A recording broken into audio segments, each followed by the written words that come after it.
Hello students, welcome back to our channel. My name is Harsh and today I am going to teach you standard 8 science chapter number 11 force and pressure. Okay, तो किसी भी चीज़ को एक जगह से दूसरी जगह मूव करने के लिए हमें फोर्स की ज़रूरत पड़ती है. ओके, एंड प्रेशर आप सबको पता है, हवा का प्रेशर होता है, पानी का प्रेशर होता है. एक झुंड में, एक समूह में जब एक कोई भी थिंग या कोई भी ऑब्जेक्ट किसी भी चीज़ पर दबाव डाल रही हो, उसको हटाने के लिए रास्ते से, that is known as pressure. तो यही फोर्स और प्रेशर के बारे में हम पढ़ने वाले हैं. आपने देखा होगा कि कोई भी ऑब्जेक्ट को मूव करने के लिए आपको अपने हाथों से फोर्स देने की ज़रूरत पड़ती है, थोड़ा प्रेशर देना पड़ता है. ठीक है, चाहे आपको बॉल फेंकनी हो, चाहे आपको वो हॉकी खेलना हो, हॉकी के साथ बैडमिंटन खेलना हो, या कोई भी चीज़ फुटबॉल खेलना हो, तो उसके लिए आपको फोर्स की ज़रूरत पड़ती है. फोर्स आपको अप्लाई करना पड़ता है. समटाइम्स इट में change its direction of motion, sometimes उसके कुछ डायरेक्शन भी चेंज हो जाते हैं. फॉर सपोज आप किक मारते हो फुटबॉल, तो ज़रूरी नहीं वो सीधा ही जाए, टेढ़ा जा सकता है, ऊपर नीचे कहीं पे भी जा सकता है. उसका डायरेक्शन भी चेंज हो सकता है फोर्स की वजह से. Have you ever wondered what makes an object slow down और गो फास्टर? ऑब्जेक्ट फास्ट है, स्लो है, ये कैसे पता चलेगा? और उसको फास्ट करने के लिए कौन सी चीज़ अप्लाई करनी पड़ती है और स्लो करने के लिए कौन सी चीज़ अप्लाई करनी पड़ती है? तो अगर फास्ट करना है तो ऑब्वियसली आपको ज़्यादा फोर्स अप्लाई करना पड़ेगा, और स्लो है तो वो कम फोर्स से भी काम चल जाएगा. फॉर सपोज अगर एक बॉलर है, वो बॉल फेंक रहा है, अगर वो ज़्यादा ताकत लगा के बॉल फेंकेगा तो हो सकता है 140 kph जाए, 150 kph जाए. लेकिन अगर वो कम फोर्स लगाता है, कम थोड़ी सी ताकत लगाता है, तो हो सकता है 110 120 जाए. तो वो किस पे डिपेंड कर रहा है? बॉलर पे डिपेंड कर रहा है. इसी तरीके से फोर्स कितना है, स्पीड कितनी है, तो उसका जो फैक्टर है वो फैक्टर है जो फोर्स अप्लाई कर रहा है वो.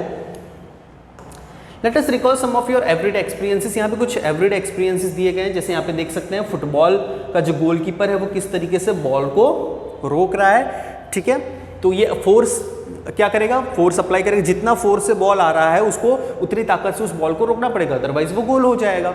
यहाँ पर हॉकी खेल रहा हुआ लड़का देख सकता है किस तरीके से वो बॉल को आगे की तरफ लेके जा रहा है, धीरे धीरे फोर्स अप्लाई करते करते.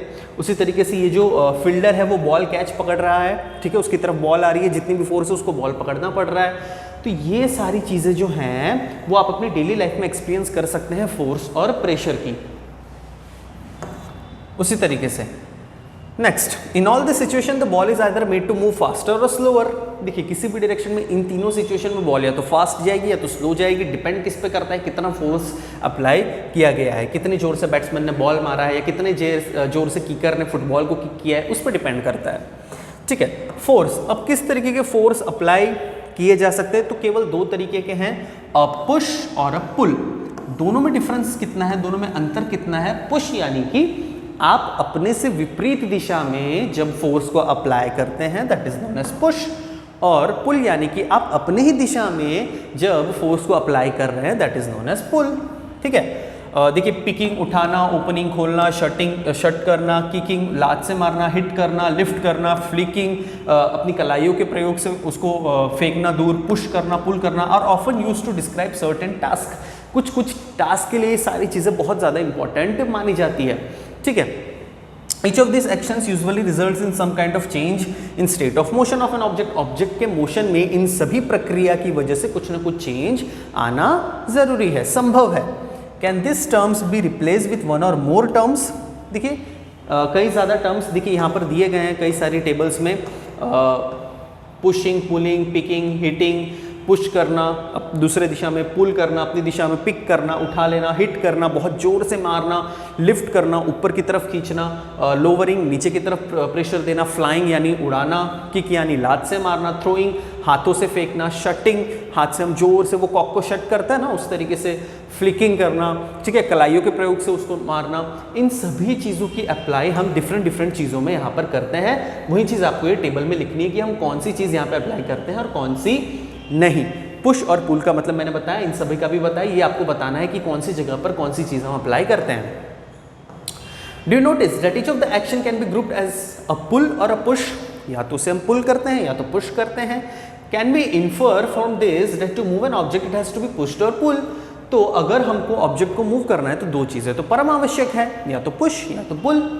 इन साइंस अ पुश और a pull on an object is called a force. किसी भी ऑब्जेक्ट में पुश या तो पुल करना उसको फोर्स कहा जाता है साइंस की भाषा में।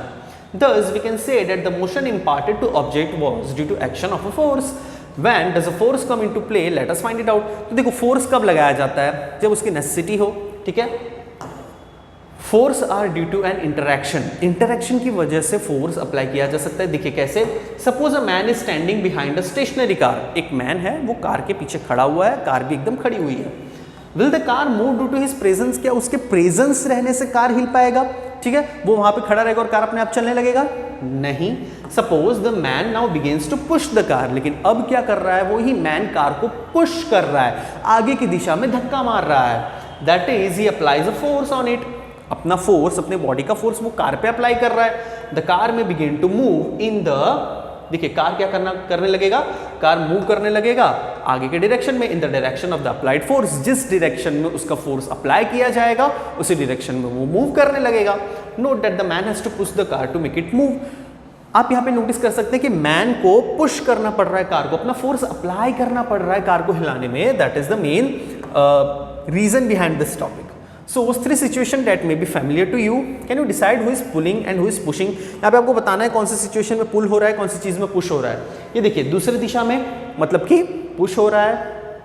Who is pushing whom? अब यहाँ पर कौन किसको पुश कर रहा है, तो दोनों ही एक दूसरे के दूसरे डायरेक्शन में पुश कर रहे हैं। ठीक है, यहाँ पर ये बैलगाड़ी वाला गाय को अपनी दिशा में यानी पुल कर रहा है, आप देख सकते हैं। और यहाँ पर लड़कियाँ राउंड घूम रही है एक दूसरे का हाथ पकड़ के, यानी वो भी पुल कर रही है अपने दिशा में, एक अपने दिशा में एक दूसरे दिशा में अपने आप को पुल किए जा रहे हैं। So this is the basic fundamental concept of pull and push. Next, exploring force. अब नेक्स्ट टॉपिक क्या है, exploring force. Let us try to learn more about forces. Forces के बारे में हम कुछ और यहाँ पर स्टडी करने जा रहे हैं। Have you ever seen a game of tug of war? Tug of war की गेम आपने देखी होगी, रस्सा खेच वाली गेम। एक जगह पे 10 होते हैं, दूसरी जगह पे 10 होते हैं, और बीच में रस्सी होती है और उसके बीच में रुमाल बांध दिया जाता है। वो रुमाल जिस भी टीम के करीब आ जाता है वो टीम जीत जाती है। वो टग ऑफ वॉर में क्या कर रहे हैं, वो एक अपने दिशा में चीजों को खींच रहे हैं, यानी वो क्या कर रहे हैं, पुल कर रहे हैं। अपने दिशा में खींचना यानी कि पुल करना। In this game, two teams pull at a rope in opposite direction. Members of both the teams try to pull the, दोनों ही टीम के मेंबर्स क्या कहते हैं, अपनी टीम के दिशा में चीजों को पुल करने की कोशिश करते हैं। इस तरीके से देखिए रुमाल, अब ये रस्सी के ये लाइन के जिस दिशा में रुमाल चला जाएगा वो टीम जीत जाएगी। Rope in the direction, sometimes the rope simply does not move. कुछ टाइम ये मूव नहीं करता, क्यों? क्योंकि दोनों ही दिशा में क्या पता इक्वली फोर्स अप्लाई किया जा रहा हो, जिसका फोर्स ज्यादा होगा वो टीम जीत जाएगी। Is it not similar to the situation shown in figure 11.3 that team that pulls harder, that is applies a larger force, finally wins the game? जो टीम ज़्यादा जल्दी से पुल करेगा, ज़्यादा फोर्स अप्लाई करेगा, वो टीम जीत जाएगी।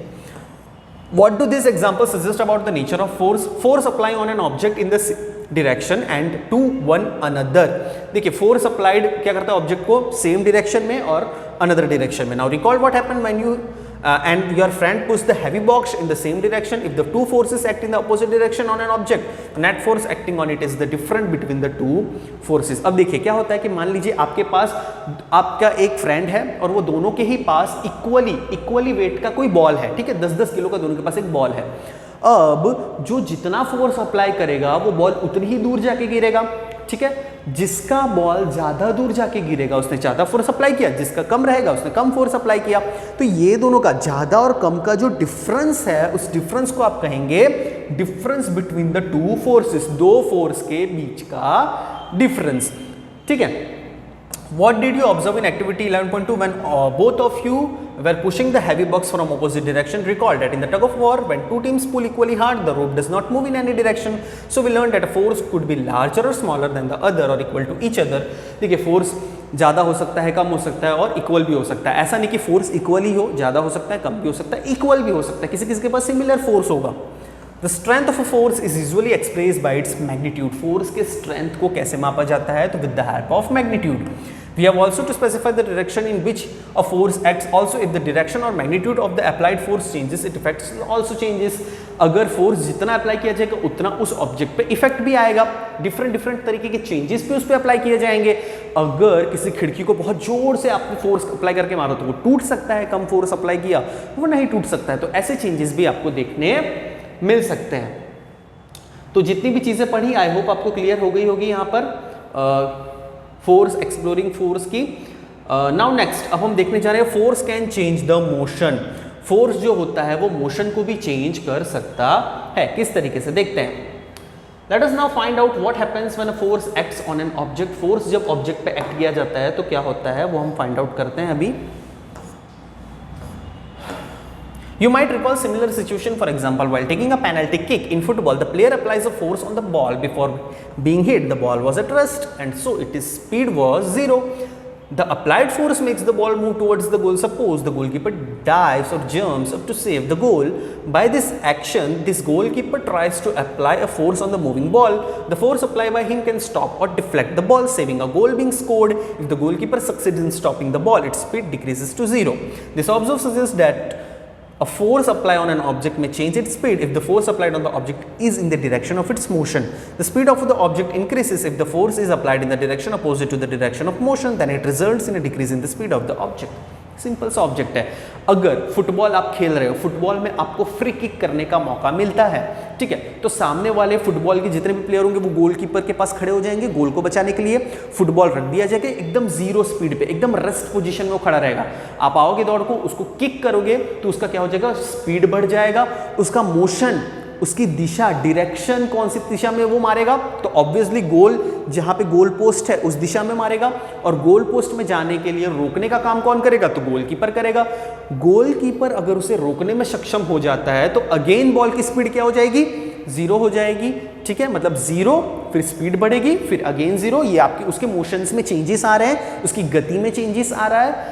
और इसी तरीके से अगर उसकी स्पीड आप नहीं रोक पाए, वो गोल हो जाता है, तो वो क्या हो जाएगा, उसके मोशन में कोई भी चेंजेस नहीं आ रहा है। अगर आप दूसरे दिशा में डालेंगे तो उसका फायदा कुछ नहीं होगा, लेकिन उसका मोशन बरकरार रहेगा। उसकी जो फ्रीक्वेंसी है, ठीक है, फ्रीक्वेंसी समझिए, उसकी फ्रीक्वेंसी क्या होगी, लगातार रहेगी। उसकी जो स्पीड है वो कुछ समय के लिए बरकरार चलती रहेगी, लेकिन जैसे उसे रोक दिया जाए उसका मोशन कट आउट हो जाता है। तो यही बेसिक फंडामेंटल यहाँ पर सिखाया जा रहा है। तो बस स्टूडेंट्स, आज की वीडियो में बस इतना ही। आई होप आपको इतना समझ में आ गया होगा। नेक्स्ट वीडियो में हम आगे का पोर्शन स्टडी करेंगे। तब तक के लिए थैंक यू वेरी मच।